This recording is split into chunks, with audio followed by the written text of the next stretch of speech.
this morning's docket. This is case number 112967 in the matter of James T. Barker II.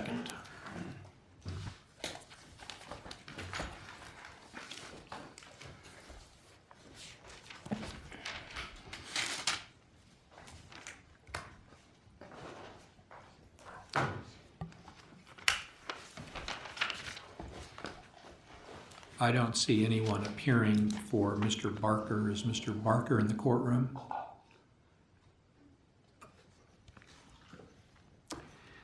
I see and hear no response. Counsel, could you run down for us what efforts were made to notify Mr. Barker of today's proceedings? Yes, good morning. May it please the court, Deborah Hughes, Deputy Disciplinary Administrator, on behalf of the Disciplinary Administrator's Office. Mr. Barker was served with notice of the hearing today by the clerk's office by certified mail, and he signed for and accepted that certified mailing. Did he sign for it? I know he had an agent in an earlier certified mail, but did he sign for it? There's a signature that appears to be James J. Barker. Okay, that's different. Okay. Thank you.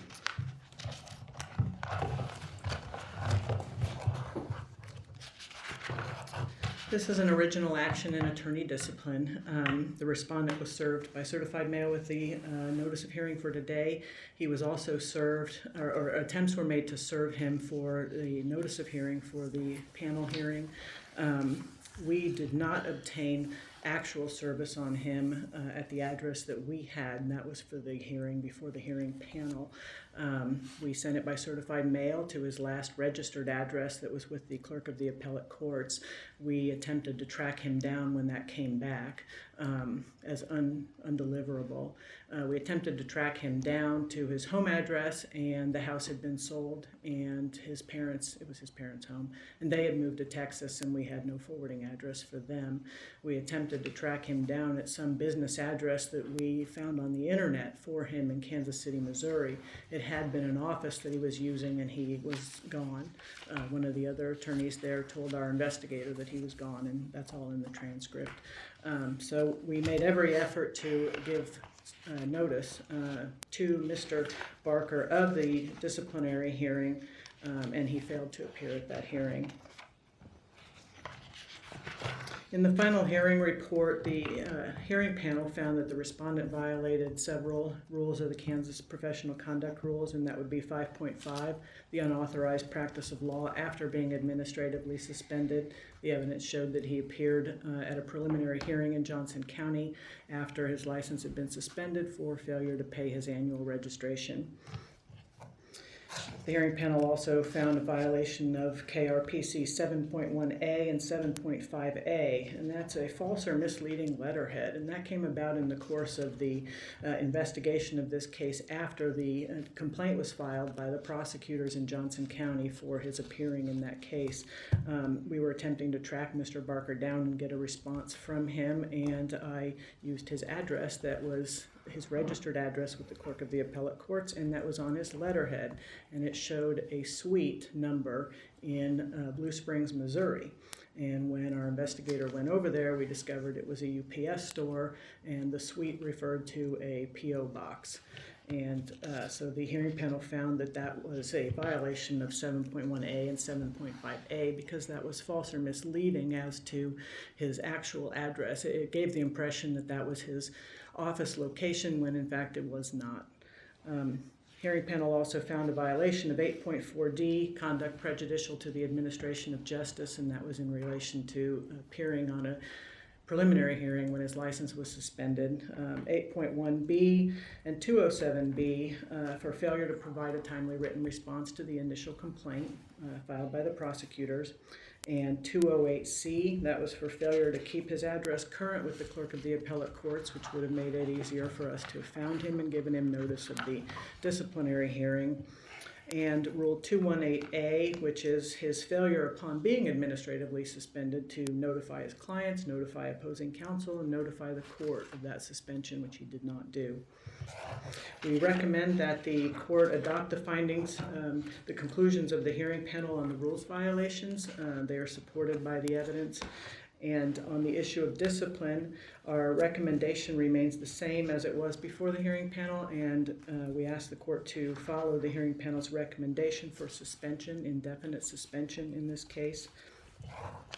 Under the ABA standards, Mr. Barker violated his duty owed as a professional by engaging in the unauthorized practice of law, by failing to cooperate with the disciplinary administrator's office, failing to take appropriate action after he was suspended.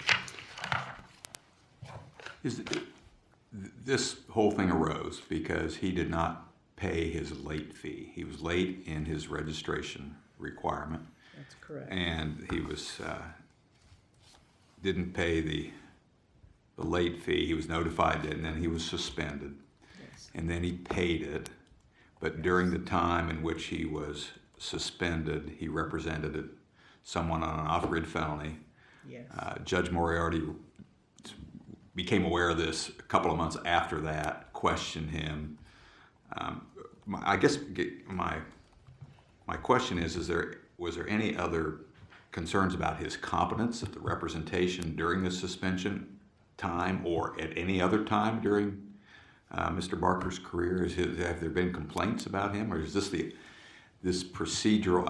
I mean, it's more than that, I understand, but this is it. He was late. He represented someone while he was suspended when it was late. He didn't follow through notifying clients and all that during that 30-day suspension time, but this is it on him? That's what started it. I wouldn't say that's it. That's what started it. Yes, it was a $100 late fee. Right. No, I understand it, but that resulted into infractions based upon the 30 days that he actually was suspended. He didn't notify his clients. He didn't do this. He had this address to a mailbox or post office box, that kind of stuff. That's correct. I'm not aware of any claim of incompetence, and in fact, the prosecutor testified at the hearing that they did not need to redo the preliminary hearing in that case.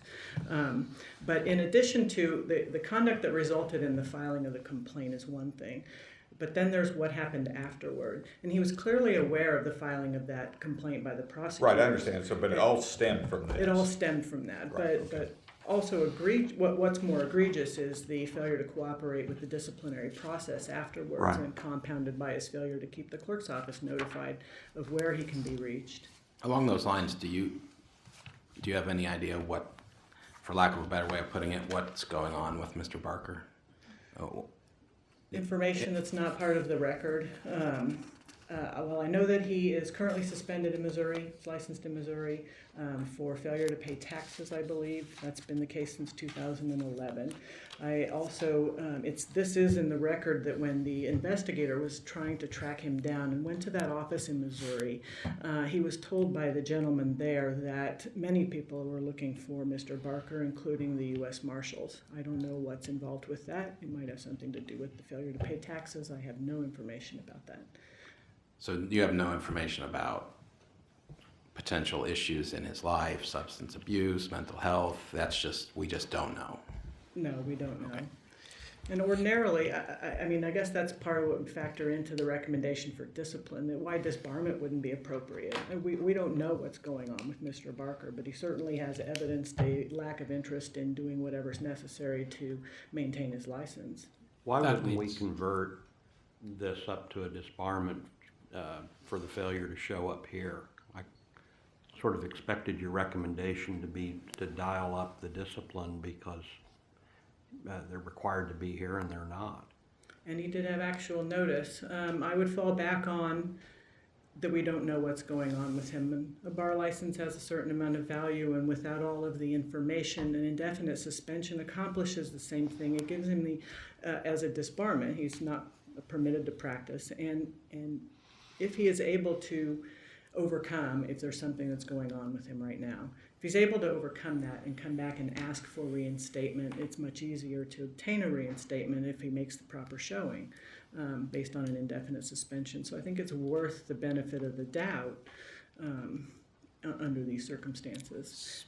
Speaking of potential discipline and looking at the final hearing report, paragraph 34 talks about mitigating circumstances.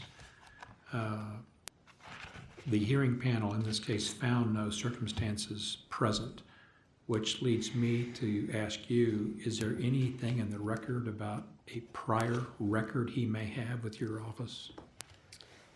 I don't believe so, and I do not have that information with me. I don't believe that he has prior discipline, or I think that would have been included in the aggravating factors. So that's possible that that's a mitigating factor. I can follow up if the court would like with a supplemental letter on that topic. Any further questions? Any further presentation? None on behalf of the Disciplinary Administrator's Office, so we just ask that you adopt the hearing panel's report and order an indefinite suspension. Thank you, counsel. That concludes this morning's docket.